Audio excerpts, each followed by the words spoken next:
नमस्कार मेरे प्यारे बच्चों, मैं अभिषेक यादव आप सभी का अपने YouTube चैनल विवेक क्लास पे स्वागत करता हूं।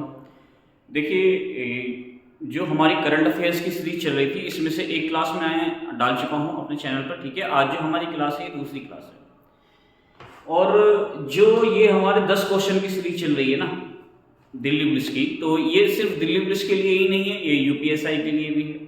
आप एसएससी का पेपर देते हैं या फिर आप रेलवे का कोई एग्जाम देते हैं, तो सभी के आने के वाले जो एग्जाम हैं आपके, जो दिसंबर जनवरी फरवरी में जो भी आने वाले एग्जाम है, सभी के लिए हमारी क्लास क्या है, इंपॉर्टेंट है। और इसमें सारे हमारे जो टॉपिक हैं, जो 10 क्वेश्चन भी मैं लेकर आ रहा हूँ, ये 10 क्वेश्चन भी हमारे मोस्ट इंपॉर्टेंट है। ऐसा नहीं है क्वेश्चन नंबर जो है ये कम है, आपको लग रहा होगा कि 10 ही तो क्वेश्चन है। 10 नहीं है, इनके बारे में भी हमें बहुत सारी चीज़ें हम पढ़ते हुए चलेंगे और वो सारी चीज़ें जो करंट से भी संबंधित होंगी या फिर उनके इतिहास से भी संबंधित होंगी। ठीक है, इनके बारे में भी हम जानकारी लेते हुए चलेंगे। तो एक चीज़ मैं आप सभी को बता देता हूँ कि ये जो क्लास होगी इसको आपको नोट करते हुए चलना है, और जो दिल्ली पुलिस का पेपर दिसंबर के महीने में या फिर जनवरी के महीने में होने वाला है, उसके लिए तो बहुत ही ज़्यादा इंपॉर्टेंट क्लास है। ठीक है, यूपीएसआई का पेपर यदि पहले हो जाता है तो भी इंपॉर्टेंट क्लास है, और ये जनवरी से लेकर, यदि हम बात करें कब तक की, सितंबर तक की यदि मैं बात करता हूँ, तो जनवरी से लेकर सितंबर तक की जो करंट अफेयर्स आपके पेपर के अंदर आने वाली है, आपको किसी भी क्वेश्चन की करंट अफेयर्स की परेशानी नहीं होगी यदि आप इस क्लास को देख कर जाते हैं तो। ठीक है, सारे ही हमारे टॉपिक जो है इंपॉर्टेंट है, महत्वपूर्ण है। ठीक है, चलिए अपनी क्लास को हम स्टार्ट करते हैं। और आज हमारा क्वेश्चन नंबर 1 जो है, क्वेश्चन नंबर 1 क्या कह रहा है, देखो एक एक क्वेश्चन को ध्यान से सुनना है और एक एक क्वेश्चन को ध्यान से पढ़ना है, तभी हम इन टॉपिक को क्या कर पाएंगे, अच्छी तरीके से कवर कर पाएंगे। क्वेश्चन नंबर 1, क्वेश्चन नंबर 1 क्या कहता है कि ये बताइए कि जो प्रधानमंत्री स्वनिधि योजना है कि ऋण अवधि की समय सीमा जो पहले कितनी थी, 31 दिसंबर 2024 थी, से बढ़ाकर कितने करने को मंजूरी मिली है। अब वर्तमान में इसे बढ़ा दिया गया है। ठीक है, और बढ़ाकर इसे इसकी जो मंजूरी मिली है वो कितने मिली है। ऑप्शन है तुम्हारा 31 मार्च 2025, 31 मार्च 2027, 31 मार्च 2030, 31 मार्च 2032। तो 31 मार्च तो कंफर्म है। ठीक है, लेकिन इसकी समय सीमा जो बढ़कर हुई है वो 31 मार्च 2030 तक हो गई है। प्रधानमंत्री स्वनिधि योजना, ध्यान रखिए, जो पीएम स्वनिधि योजना है, ये आपको एक और चीज मैं यहाँ से बता देता हूँ कि प्रधानमंत्री स्वनिधि योजना की शुरुआत कब से हुई है, तो आपको ये भी याद रखना है कि इसकी जो शुरुआत हुई है ये कब से हुई। तो प्रधानमंत्री स्वनिधि योजना की शुरुआत, मेरे बच्चे ध्यान रखिए, 1 जून 2020 से इसकी क्या हुई थी, शुरुआत हुई थी। ठीक है, तो 1 जून 2020 से इसकी शुरुआत हुई थी, पहले इसे बढ़ा दिया गया, फिर इसे दोबारा बढ़ा दिया गया। ठीक है, अब इसे जो बढ़ाकर इसकी जो समय सीमा कर दी गई है वो 31 मार्च 2030 कर दी गई है। ठीक है, ध्यान रखिए।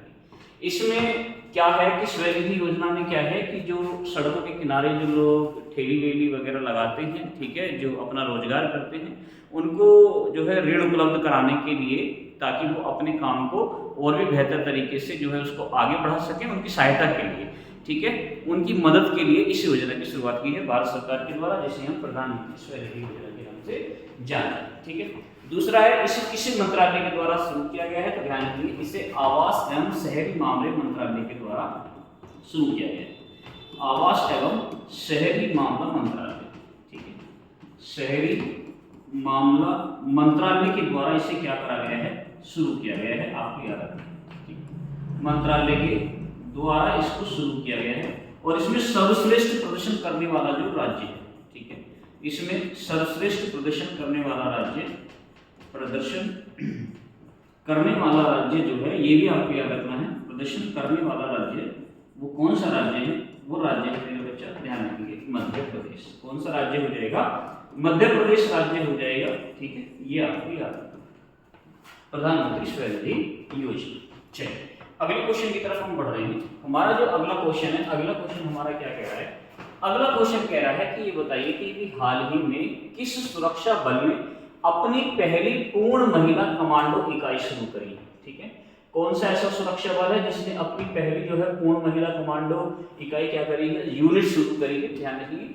कौन से सुरक्षा बल ने पहली पूर्ण महिला कमांडो इकाई यानी यूनिट शुरू करी है, कौन सा है, केंद्रीय रिजर्व पुलिस बल, ठीक है, जिसे हम किसके नाम से जानते हैं, सीआरपीएफ के नाम से जानते हैं।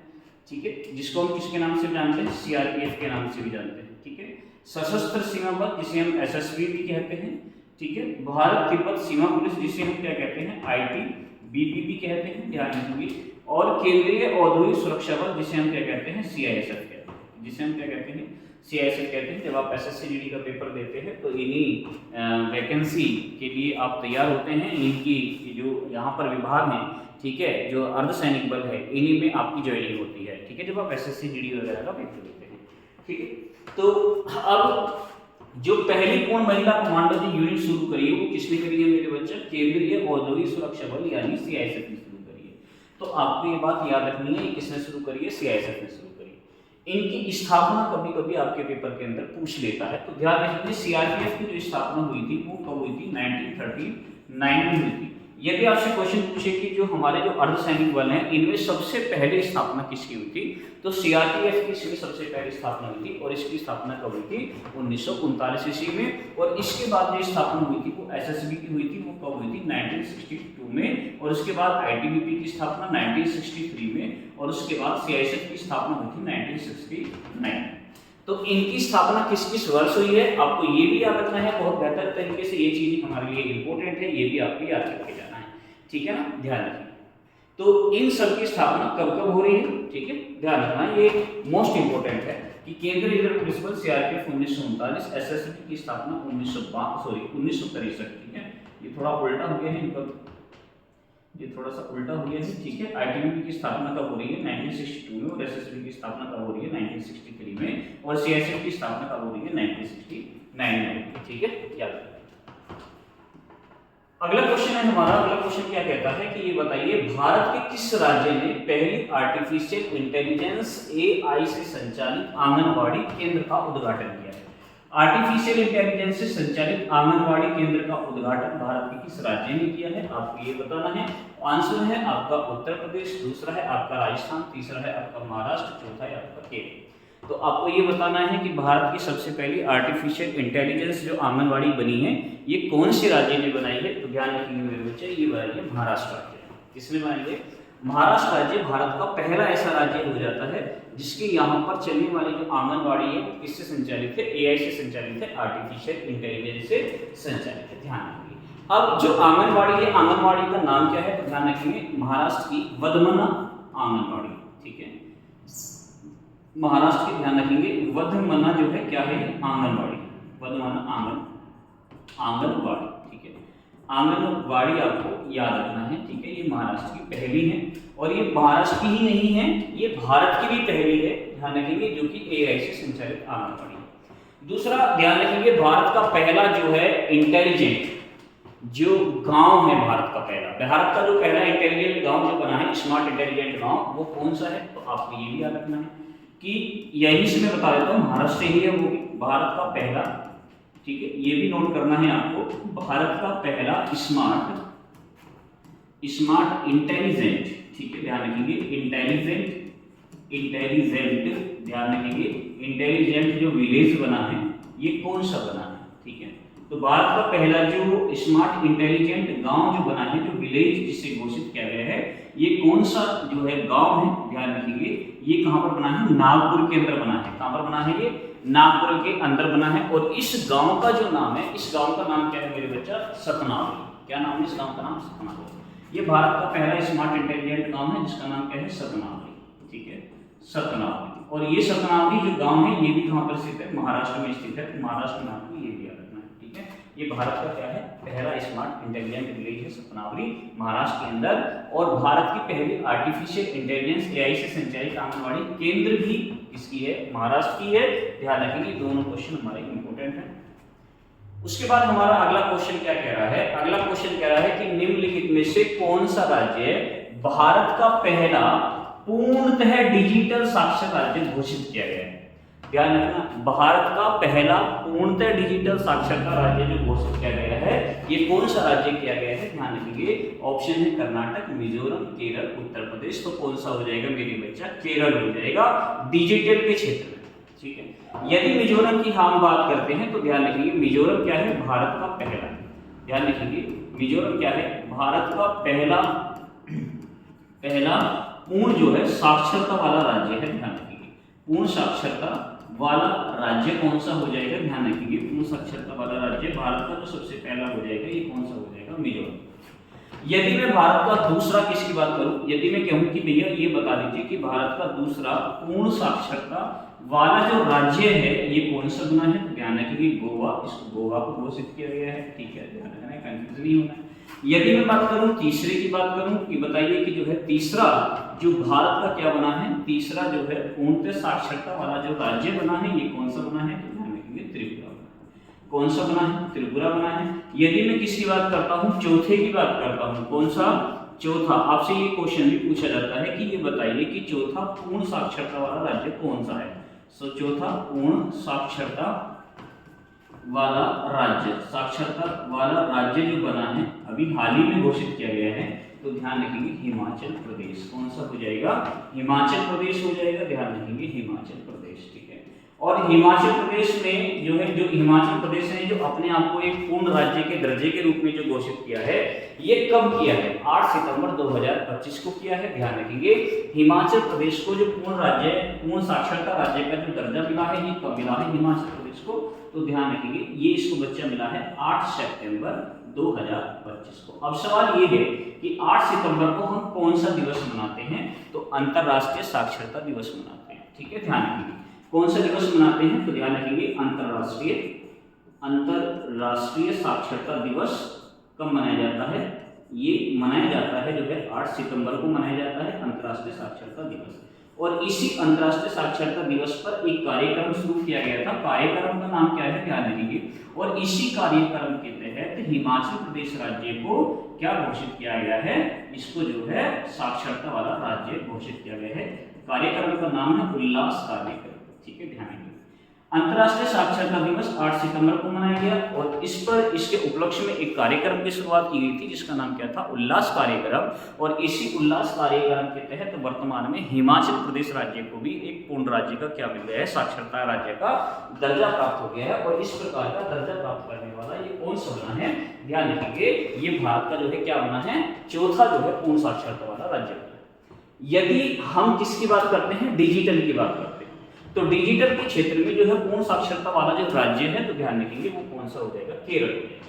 यदि आपसे क्वेश्चन पूछे कि ये बताइए कि भारत का पहला ई साक्षरता वाला जिला कौन सा है, ठीक है, ध्यान रखेंगे। आपसे यदि क्वेश्चन पूछेगा कि ये बताइए भारत का पहला जो है ई साक्षरता वाला जिला कौन सा है, तो आपसे क्वेश्चन पूछ सकता है कि बताइए भारत का पहला ई साक्षरता वाला जिला कौन सा है, ये क्वेश्चन आपसे पूछा जा सकता है। तो आपको ये भी पता होना चाहिए कि भारत का पहला ई साक्षरता वाला जिला कौन सा है। तो ई साक्षरता के मामले में हम किसको पढ़ रहे थे, केरल। तो ई साक्षरता वाला जिला भी कहाँ होगा, केरल में होगा, जिसका नाम क्या है, मलप्पुरम। ध्यान रखें जिसका नाम क्या है, मलप्पुरम है। ध्यान रखेंगे मलप्पुरम ये कहाँ पर स्थित है, केरल राज्य के अंदर स्थित है। कहाँ पर है ये, केरल राज्य के अंदर स्थित है। ये क्या है, भारत का पहला ई साक्षरता वाला क्या है, जिला है, आपको याद रखना, ठीक है, ध्यान रखिए। यदि आपसे क्वेश्चन पूछे कि भारत की पहली हाई स्पीड जो ग्रामीण ब्रॉडबैंड नेटवर्क जो शुरू किया गया है, ये कहां पर किया गया है, ये भी क्वेश्चन मैं केरल राज्य से ही आपको बता देता हूं। तो केरल का एक शहर है जिसका नाम क्या है, इडुक्की। क्या नाम है, इडुक्की। इडुक्की डैम आपने सुना ही होगा, केरल राज्य में पेरियार नदी पर स्थित है। तो आपको यहां से क्या याद रखना है, यहां से याद रखना है कि भारत, ध्यान रखिए, भारत का पहला ध्यान रखना हाई स्पीड, भारत का पहला हाई स्पीड, ठीक है, हाई स्पीड ग्रामीण, ये भी आपको याद रखना है, भारत का पहला हाई स्पीड ग्रामीण ब्रॉडबैंड, ठीक है, ध्यान रखिए। ब्रॉडबैंड जो नेटवर्क की जो शुरुआत हुई है, नेटवर्क, ठीक है, नेटवर्क की शुरुआत ये कहां पर हुई है, ये हुई है भैया इडुक्की में, ठीक है, ध्यान रखेंगे। शुरुआत जो हुई है ये कहां पर हुई है, केरल राज्य के इडुक्की में हुई है। तो ये सारे टॉपिक हमारे इंपॉर्टेंट है, ये मोस्ट इंपॉर्टेंट है, याद रखना। भारत का पहला, ये याद रखना है कि आपको यदि डिजिटल के क्षेत्र में पूछे तो केरल राज्य हमें आंसर लगाना है, और यदि डिजिटल नहीं दिया है, हमसे डायरेक्टली यदि ये पूछ रहा है कि भारत का पहला पूर्ण साक्षरता वाला राज्य कौन सा हो जाएगा, तो ध्यान रखिए मिजोरम हो जाएगा। कौन सा हो जाएगा, मिजोरम हो जाएगा। और दूसरा कौन सा हो जाएगा, गोवा। तीसरा त्रिपुरा है। और इसी प्रकार से जो पूर्ण साक्षरता राज्य का जो चौथा दर्जा प्राप्त करने वाला राज्य बना है वो हिमाचल प्रदेश बना है। हिमाचल प्रदेश को ये दर्जा कब दिया गया है, 8 सितंबर 2025 को दिया गया है। 8 सितंबर 2025 को बच्चा हमने कौन सा दिवस मनाया था, अंतर्राष्ट्रीय साक्षरता दिवस मनाया था। इसमें एक कार्यक्रम की शुरुआत की गई थी जिसका नाम क्या था, उल्लास कार्यक्रम। इसी उल्लास कार्यक्रम के तहत हमने इसे क्या करा है, इसे जो है हिमाचल प्रदेश राज्य को पूर्ण साक्षरता दर्जा मिला है। और केरल राज्य को यदि हम डिजिटल क्षेत्र में बात करते हैं तो केरल राज्य के अंदर भी एक कार्यक्रम है जिसका नाम क्या है, डिजी केरलम। ठीक है, डिजी केरलम, डिजी केरलम एक कार्यक्रम है केरल राज्य के अंतर्गत, जिसके अंतर्गत केरल को एक डिजिटल राज्य घोषित किया गया है पूर्ण साक्षरता के रूप में। और भारत का पहला डिजिटल यानी ई साक्षरता वाला जो डिस्ट्रिक्ट है, जो जिला है मलप्पुरम है, वो कहां पर स्थित है, केरल में है। और भारत का पहला, ध्यान रखेंगे, हाई स्पीड ग्रामीण ब्रॉडबैंड नेटवर्क की शुरुआत भी कहां पर हुई है, केरल में हुई है। और केरल में कहां पर हुई है, इडुक्की में हुई है। ठीक है, तो ये सारे टॉपिक नोट करना, सारे ही इंपोर्टेंट है। मैं अगला क्वेश्चन हमारे क्या क्या है कि संघ लोक सेवा आयोग का शताब्दी वर्ष समारोह।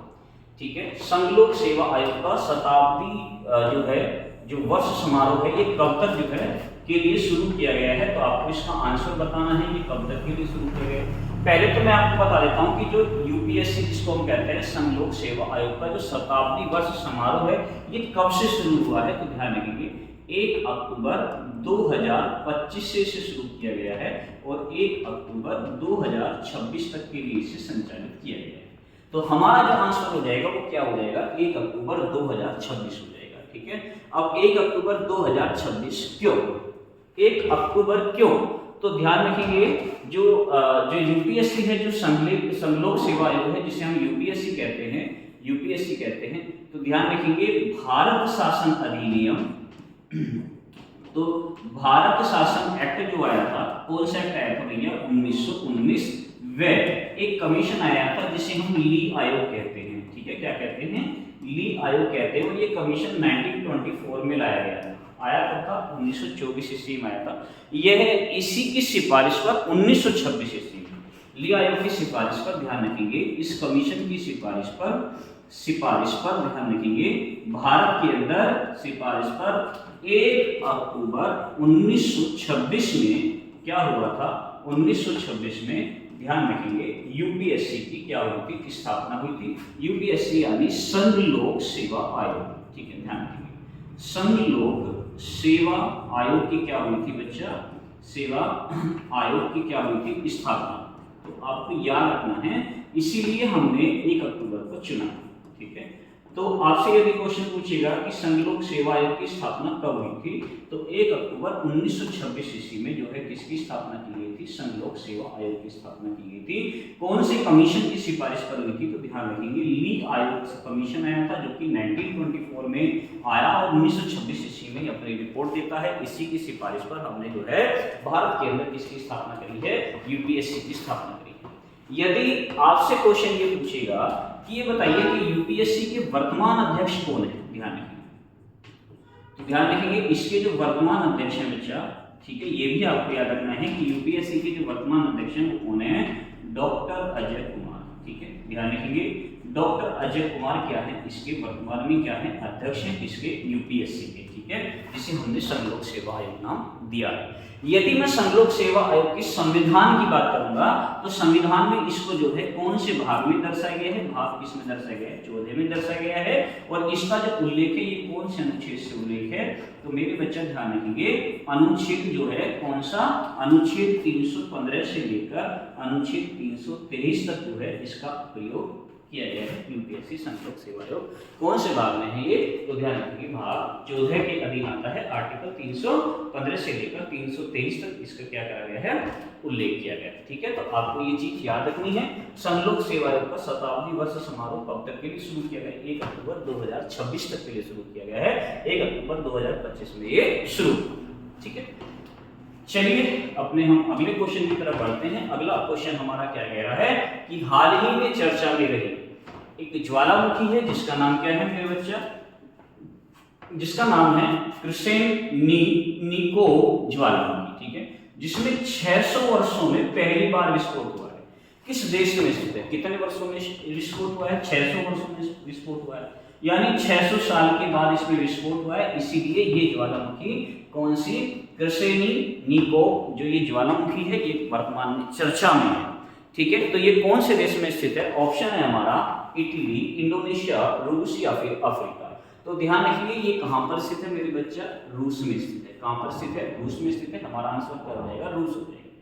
यदि मैं इटली की बात करता हूं तो इटली में जब आप जाएंगे तो यहाँ पर आपको दो ज्वालामुखी देखने को मिलेंगे। एक तो है विसुवियस, बहुत बार पूछी जाती है कि विसुवियस जो ज्वालामुखी है ये कहां पर स्थित है, और एक यहाँ की प्रसिद्ध ज्वालामुखी है एटना ज्वालामुखी। ठीक है, एटना ज्वालामुखी यहाँ की प्रसिद्ध ज्वालामुखी है।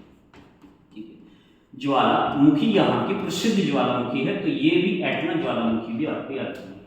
ठीक है, मेरा भी ध्यान रखेंगे सेमेरू, तो ये भी आपको याद रखनी है। एक तो सेमेरू और एक कौन सी है? मेरापी। ध्यान रखिए मेरापी ज्वालामुखी ये इंडोनेशिया के अंदर स्थित है, बहुत प्रसिद्ध है। अफ्रीका के अंदर जाएंगे तो ध्यान रखिए किलीमंजारो स्थित है। ठीक है, किलीमंजारो जो है अफ्रीका के अंदर स्थित है। Kilimanjaro Africa. अफ्रीका में ये कहां पर स्थित है? ध्यान रखिए बच्चा तंजानिया में स्थित है। कहां पर स्थित है? ये तंजानिया में स्थित है। ध्यान रखिए अफ्रीका में। ठीक है, बहुत प्रसिद्ध ज्वालामुखी है किलीमंजारो। ठीक है, यदि आपसे क्वेश्चन पूछे कि ये बताइए कि विश्व का सबसे ऊंचा ज्वालामुखी कौन सा है? क्वेश्चन यदि आपसे पूछा जाए कि विश्व का जो है सबसे ऊंचा ज्वालामुखी कौन सा है, या फिर आपसे क्वेश्चन पूछे कि विश्व का सबसे सक्रिय ज्वालामुखी बताओ भैया, विश्व का सबसे सक्रिय ज्वालामुखी कौन सा है? ठीक है, ज्वालामुखी, तो विश्व का सबसे सक्रिय जो ज्वालामुखी है ये कौन सा है? ध्यान रखिए मोना लोआ ज्वालामुखी है। तो ध्यान रखिए इसका आंसर क्या होगा? मोना लोआ ज्वालामुखी। मोना लोआ ज्वालामुखी। और ये मोना लोआ जो वोल्केनो है ये कहां पर स्थित है? हवाई द्वीप पर स्थित है। कहां पर है ये? हवाई द्वीप पर स्थित है। ध्यान रखना यदि आपसे क्वेश्चन पूछे कि विश्व का सबसे ऊंचा ज्वालामुखी बताओ भैया, तो आपको बताना है कि जो सबसे ऊंचा जो ज्वालामुखी है, सबसे ऊंचा जो ज्वालामुखी है बच्चा, ऊंचा जो ज्वालामुखी है ये कौन सा है? ऊंचा ज्वालामुखी, तो ये आपको बताना है कि सबसे ऊंचा ज्वालामुखी है ओजस डेल सैडो। ठीक है, कौन सा हो जाएगा? ओजस डेल सैडो हो जाएगा। आपको ये भी याद रखना है। ठीक है, ओजस डेल सैडो। ठीक है, ओजस डेल सैडो, तो ये कहां पर स्थित है? ओजस डेल सैडो ध्यान रखेंगे चिली और अर्जेंटीना के बॉर्डर पर स्थित है। ध्यान रखेंगे ओजस डेल सैडो सबसे ऊंचा जो है क्या है? ज्वालामुखी है। तो आपको ये चीजें याद रखनी है। यदि आपसे क्वेश्चन पूछे कि सबसे छोटा सक्रिय ज्वालामुखी कौन सा है बच्चा, ये भी आपको याद रखना है कि विश्व का सबसे छोटा सक्रिय ज्वालामुखी, ध्यान रखिए विश्व का सबसे छोटा सक्रिय ज्वालामुखी कौन सा है? विश्व का सबसे छोटा सक्रिय वोल्केनो कौन सा है? आपको ये भी याद रखना है।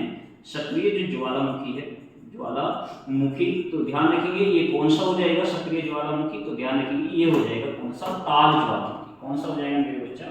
ताल हो जाएगा। और ये ताल ज्वालामुखी कहां पर स्थित है? फिलीपींस में स्थित है। कहां पर स्थित है? ये फिलीपींस में स्थित है। ध्यान रखेंगे फिलीपींस में जो है सबसे छोटा जो ज्वालामुखी है ये फिलीपींस में स्थित है, जिसका नाम क्या है? ताल ज्वालामुखी। यदि आपसे क्वेश्चन पूछे कि ये बताइए कि भारत यानी एशिया का, ठीक है, भारत व एशिया, ध्यान रखिए भारत व एशिया का सबसे सक्रिय ज्वालामुखी कौन सा है? एशिया का, ठीक है, भारत व दक्षिण एशिया, एशिया दक्षिण एशिया का, ध्यान रखिए भारत व दक्षिण एशिया का सक्रिय ज्वालामुखी कौन सा है? तो दक्षिण एशिया का सबसे सक्रिय ज्वालामुखी कौन सा हो जाएगा? दक्षिण एशिया का सक्रिय वोल्केनो जो हो जाएगा, ध्यान रखेंगे सक्रिय ज्वालामुखी, ये भी आपको याद रखना है। तो ये सक्रिय ज्वालामुखी हो जाएगा मेरे बच्चा कौन सा? बैरन ज्वालामुखी। कौन सा हो जाएगा? बैरन ज्वालामुखी हो जाएगा। और बैरन ज्वालामुखी है कहां? तो आपको याद रखना है बैरन ज्वालामुखी कहां पर है? अंडमान निकोबार में।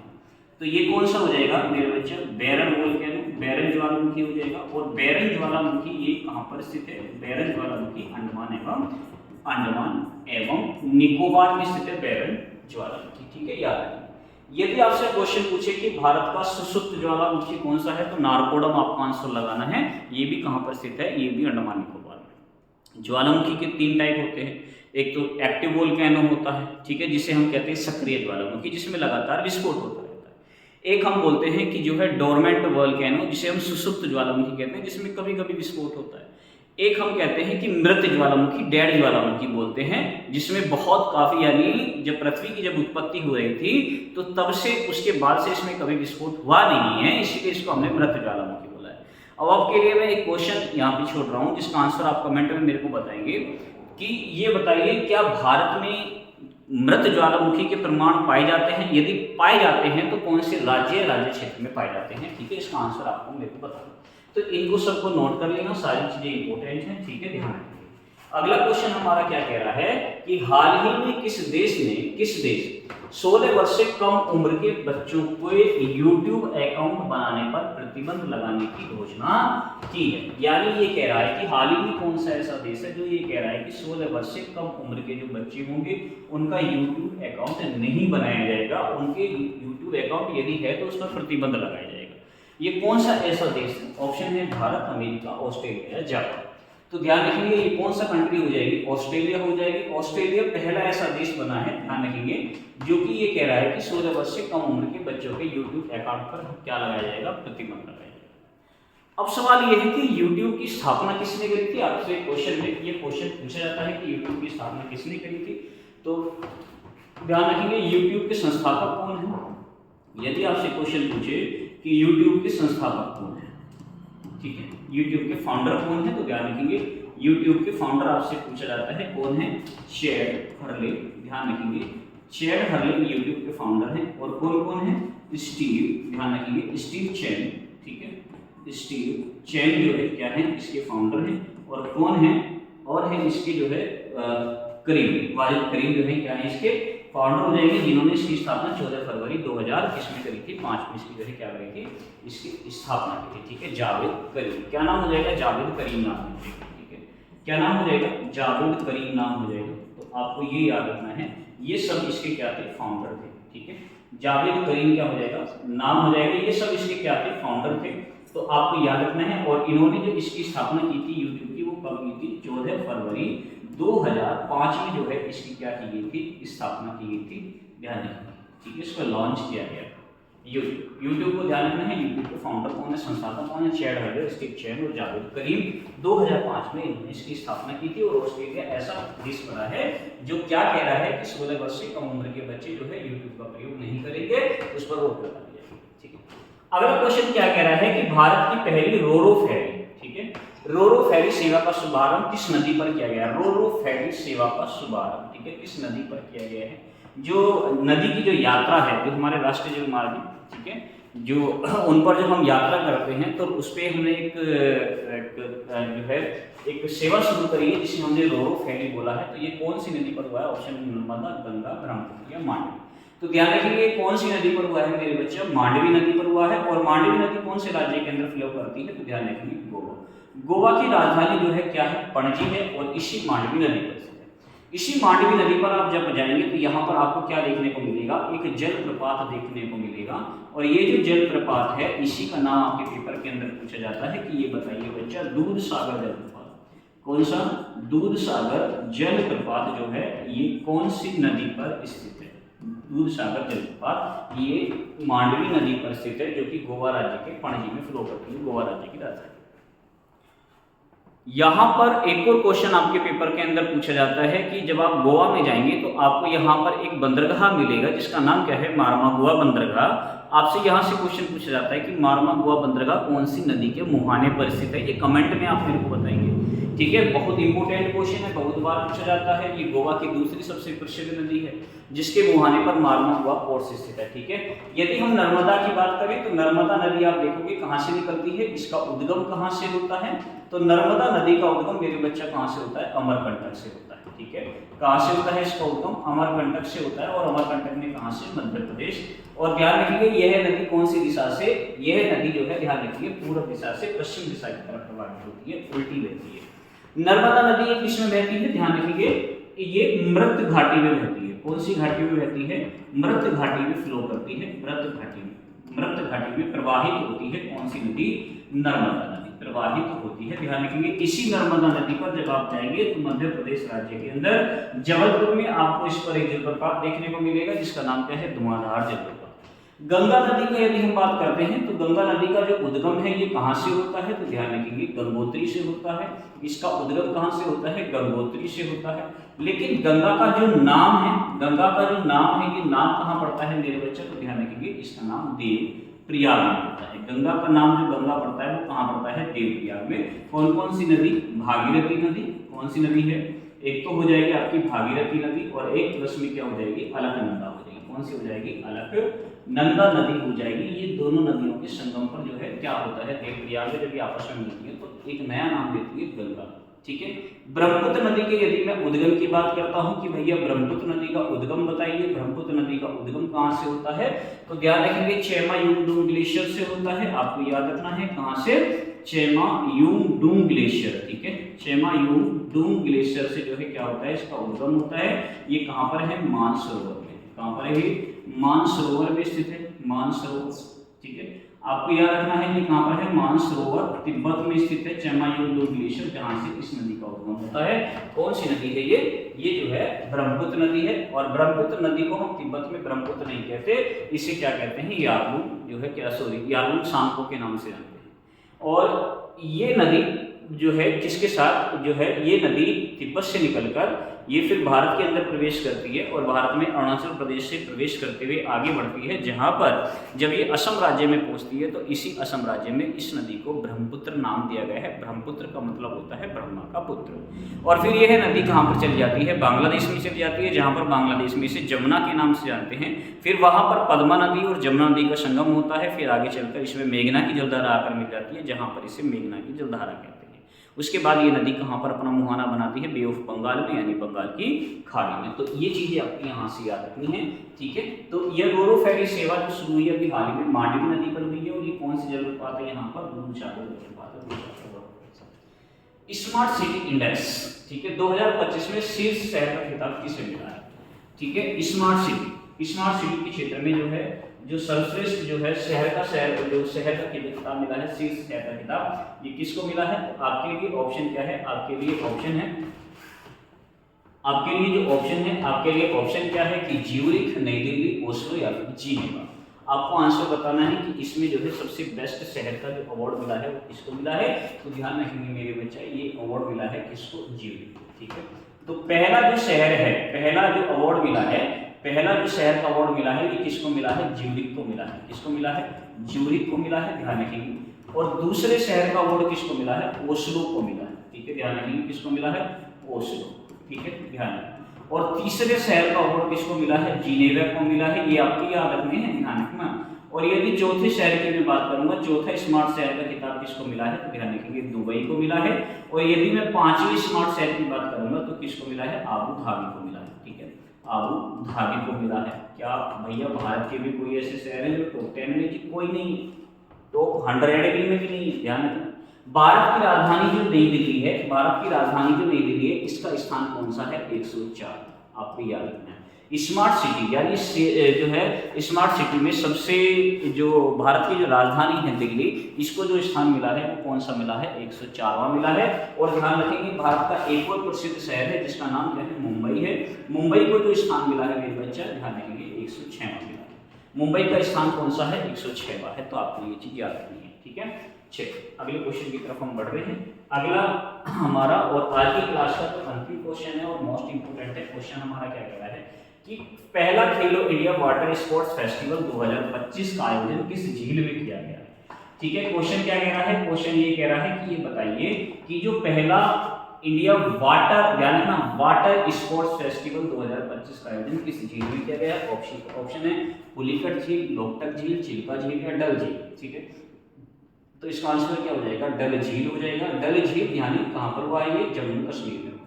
कहां पर हुआ है मेरे बच्चे, जम्मू कश्मीर में हुआ है, ध्यान। ठीक है, यदि आपसे क्वेश्चन पूछे कि ये बताइए कि ये जो हमारा जो पहला खेलो इंडिया जो वाटर स्पोर्ट्स फेस्टिवल मनाया गया था, तो ध्यान रखेंगे इसका जो है शुभंकर क्या था। यदि इसकी शुभंकर की मैं बात करता हूँ, इस फेस्टिवल का जो शुभंकर था आपको याद रखना है, इसका शुभंकर क्या था। तो इसका शुभंकर था मेरे बच्चा हिमालयन किंगफिशर। ठीक है, ध्यान रखेंगे हिमालयन किंगफिशर जो है क्या था, इसका जो है ये इसका शुभंकर। ठीक है, ध्यान रखना। यदि आपसे क्वेश्चन पूछ लिया जाए कि ये बताइए कि पहला जो है, ध्यान रखिए अभी हाल ही में, ध्यान रखिए यदि आपसे क्वेश्चन पूछे कि ये बताइए खेलो इंडिया, खेलो इंडिया यूनिवर्सिटी गेम कहाँ हुए, तो ध्यान रखेंगे खेलो इंडिया जो यूनिवर्सिटी गेम हुए हैं, यूनिवर्सिटी, ध्यान रखेंगे खेलो इंडिया यूनिवर्सिटी जो गेम हुए हैं, जो गेम्स हुए हैं, ध्यान रखेंगे 2025 में ये कहाँ पर हुए हैं मेरे बच्चा, तो 2025 में खेलो इंडिया यूनिवर्सिटी गेम्स कहाँ पर आयोजित हुए हैं, तो ध्यान रखेंगे ये आयोजित किए गए हैं कहाँ, राजस्थान में। कहाँ पर आयोजित किए गए हैं, राजस्थान में। तो आपको ये भी याद रखना है कि खेलो इंडिया यूनिवर्सिटी गेम्स 2025 का आयोजन कहाँ पर किया गया है, राजस्थान में किया गया है। यदि आपसे क्वेश्चन पूछे खेलो इंडिया यूथ गेम्स 2025 कहाँ पर हुए हैं, तो ध्यान रखेंगे खेलो इंडिया यूथ गेम्स 2025, ठीक है। यदि आपसे क्वेश्चन पूछे कि ये बताओ कि खेलो इंडिया यूथ गेम्स, ठीक है, खेलो इंडिया यूथ गेम्स, ठीक है, ये भी आपको याद रखना है।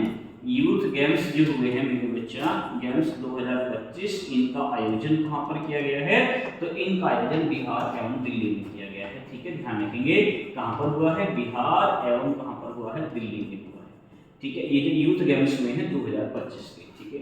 यदि आपसे क्वेश्चन पूछे कि ये बताइए 38वें राष्ट्रीय खेल कहाँ पर आयोजित हुए 2025 में, तो ध्यान रखिए 38वें राष्ट्रीय खेल 2025, ये भी आपको याद रखना है। 38वें राष्ट्रीय खेल 2025 का जो आयोजन हुआ है मेरे बच्चा, तो आपको याद रखना है ये कहाँ पर हुए हैं, ये हुए हैं उत्तराखंड राज्य में। कहाँ पर हुए हैं, उत्तराखंड राज्य के अंदर इनका आयोजन किया गया है, ठीक है।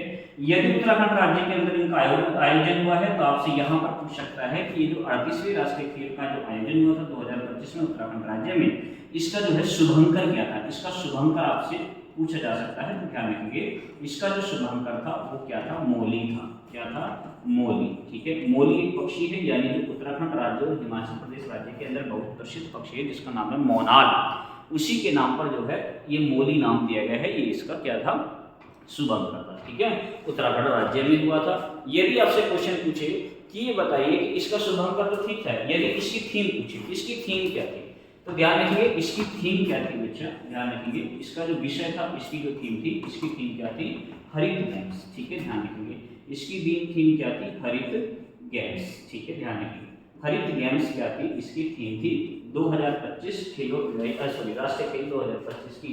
यदि क्वेश्चन आपसे पूछे कि भैया इसका आदर्श वाक्य बताइए कि इसका आदर्श वाक्य क्या था, तो आपको इसका आदर्श वाक्य भी याद रखना है, ठीक है। इसका आदर्श वाक्य भी आपको याद रखना है, ध्यान रखेंगे इसका आदर्श वाक्य। तो इसका आदर्श वाक्य क्या था, तो ध्यान रखेंगे संकल्प से शिखर तक। ध्यान रखिए इसका आदर्श वाक्य क्या था, संकल्प से शिखर तक जो है क्या था, इसका आदर्श वाक्य था। तो ये भी आपको याद रखना है। 2025 के ही 38वें राष्ट्रीय खेल है जो कि 2025 के अंदर आयोजित किए गए।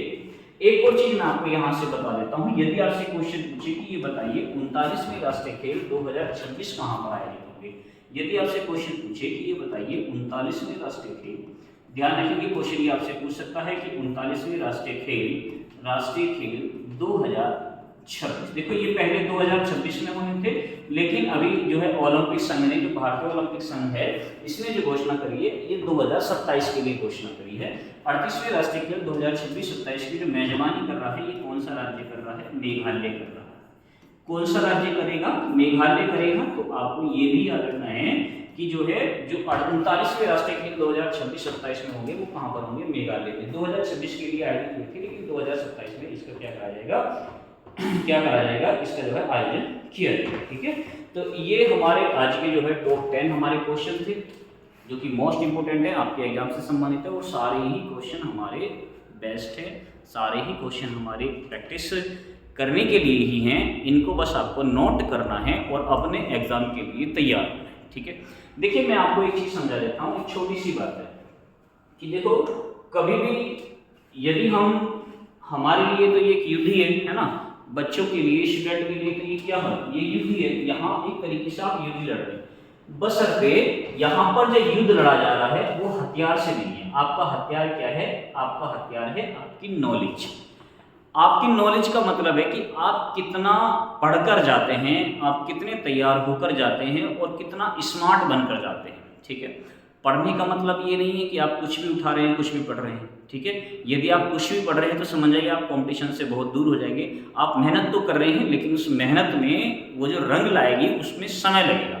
एक होती है हमारी स्मार्ट क्लास। स्मार्ट क्लास का मतलब कि हमें पता होना चाहिए कि हमें अपने एग्जाम के लिए कम से कम समय में हम कितना बेहतर कर सकते हैं, ठीक है। मैंने आपको बताया ना कि यहाँ पर आपको ये लग रहा होगा कि ये हमारी 10 क्लास की क्वेश्चन है, लेकिन देखो इसमें कितनी सारी चीज़ें, मैंने 10 क्वेश्चन की क्लास है, मैंने इसमें कितनी चीज़ें आपको समझा दी हैं। थोड़ा सा अभी स्पीड भी नहीं है। बहुत सारे बच्चों में से पर्सनली बोल रहे थे, क्योंकि ऑफलाइन जब हमारी क्लास चलती है, हम जब ऑफलाइन पढ़ाते तो वहाँ बच्चे बोल रहे थे कि भैया क्वेश्चन की संख्या बढ़ा दीजिए। देखिए क्वेश्चन की संख्या मैं नहीं बढ़ा सकता अभी फिलहाल में। क्यों नहीं बढ़ा सकता? क्योंकि 10 क्वेश्चन जब मैं पढ़ाता हूँ तो ये सिर्फ 10 नहीं होते, यही क्वेश्चन हमारे 40-50 के आसपास चले जाते हैं। और जब हम 40-50 क्वेश्चन पढ़कर जाते हैं और महीने में यदि हम 40-50, यदि मैं ये कह दूँ कि आपने 20 सेट भी यदि 50 क्वेश्चन के लगा दिए तो आप कम से कम 1000 क्वेश्चन तैयार करके जाते हैं। और करंट अफेयर्स के 1000 क्वेश्चन बहुत होते हैं, ठीक है। आपके पेपर के अंदर इन्हीं 1000 क्वेश्चन में से यदि आप 20 सेट भी लगाएंगे तो इन्हीं 1000 क्वेश्चन में से आपको अपने करंट अफेयर्स का जो टॉपिक है, जो पेपर होगा आपका, उसी में जो है आपको सब कुछ देखने को मिल जाएगा, ठीक है। तो घबराने की जरूरत नहीं, कंफ्यूज होने की जरूरत नहीं है, बस आप लगातार प्रैक्टिस करते रहिए, ठीक है। मेहनत करते रहिए, आगे बढ़ते रहिए। मैं ये विश्वास आपको दिलाता हूँ कि जब जब इंसान ने मन से मेहनत करी है तब तक इंसान को सफलता मिली है, और आपको सफलता 100% मिलेगी। ये बात भी मैं आपको बता रहा हूँ, ठीक है। तो आपको क्या करना है, लगातार मेहनत करते रहनी है, लगातार आपको बने रहना है, ठीक है। बस यही आपसे प्रार्थना है कि दिल्ली पुलिस के पेपर के बाद जिस बच्चे की हाइट है वो अपने आप को किसके लिए तैयार करे, एसएससी जीडी के लिए तैयार करे। सिंपल सी बात है, जिस बच्चे की हाइट है वही दिल्ली पुलिस के लिए तैयार हो रहा है, ठीक है। और वही बच्चा एसएससी जीडी का पेपर भी देगा तो देखो कंपटीशन खत्म ही हो जाएगा एक तरीके से। मैं ये कह रहा हूँ, खत्म होने का मतलब क्या है कि आपकी नॉलेज उस लेवल पर चली जाएगी कि आप एसएससी जीडी के पेपर में भी बेहतर करेंगे, क्योंकि एसएससी जीडी का पेपर भी होगा, ध्यान रखना इस बात को। फरवरी महीने में एसएससी जीडी का पेपर भी होने वाला है एसएससी के शेड्यूल के अनुसार, ठीक है। तो मेहनत करते रहो, आगे बढ़ते रहो। बस आपसे एक रिक्वेस्ट है कि यहाँ पर ये जिस प्रकार से हमारी करंट अफेयर्स की क्लास चल रही है, इसी प्रकार से हमारी जो है एक और क्लास चल रही है जिसमें हम 15 क्वेश्चन लेकर आते हैं, जो कि हमारे दिल्ली पुलिस, एसआई या फिर अदरवाइज आप कोई एग्जाम देते हैं जो हमारा वनडे एग्जाम है, उन सब के लिए हमारी वो प्रैक्टिस बैच की क्लास है। और उस प्रैक्टिस बैच में हम क्या करते हैं, अपने आईक्यू लेवल को बढ़ाते हैं, अपने नॉलेज को हम गेन करते हैं। आईक्यू लेवल का बढ़ने का मतलब है कि हमने पहले जो कुछ पढ़ रखा है उसका रिवीजन करते हुए हमें चलना है, उसका प्रैक्टिस हमें करते हुए चलना है, जो हमें नहीं पता है उसको नोट करते हुए चलना है। और जो चीज़ें हम एक बार सुन लेते हैं टीचर के मुख से और जब हम उसको नोट कर लेते हैं तो ध्यान रखो बच्चों, उस नॉलेज का मजा ही अलग होता है, ठीक है। आप उसे कभी जीवन में भूल नहीं पाते। अपने हाथ का लिखा हुआ आप कभी जीवन में भूल नहीं पाएंगे। इसलिए मैं कहता हूँ कि नोट्स बनाओ, ठीक है। अपने हाथ से लिखो, चाहे शॉर्ट्स नोट्स बनाओ। शॉर्ट नोट बनाओगे तो भी अपने हाथ से लिखो। ऐसा नहीं है कि कोई चीज़ हमने पढ़ ली है तो उसे लिखने की जरूरत नहीं है जी, लिखो। मेरा कहने का मतलब ये है कि जितनी बार लिखोगे उतनी ज़्यादा वो चीज़ निखर के समझ में आपके आएगी, ठीक है। तो हमारी जो 15 क्वेश्चन की जो प्रैक्टिस सेट चल रहा है उसको भी आप नोट करते चलिए। करंट अफेयर्स की क्लास है, इसको भी नोट करते चलिए, ठीक है। बेहतर करने की कोशिश हम कर रहे हैं, बस आप लगातार हमारे साथ बने रहिए। ये विश्वास मैं आपको दिलाता हूं कि इस क्लास से आपको जो है नेगेटिव होने को बिल्कुल भी नहीं मिलेगा। आप यहां से पॉजिटिव ही होकर जाएंगे। ऑफलाइन क्लास में जब हम पढ़ाते हैं, ऑफलाइन में जब हमने तैयार बच्चों को किया है, तो यहाँ से ऑफलाइन में बहुत सारे बच्चे ऐसे हैं जो सिलेक्शन लेकर गए हैं और कड़ी मेहनत के साथ सिलेक्शन लेकर गए हैं।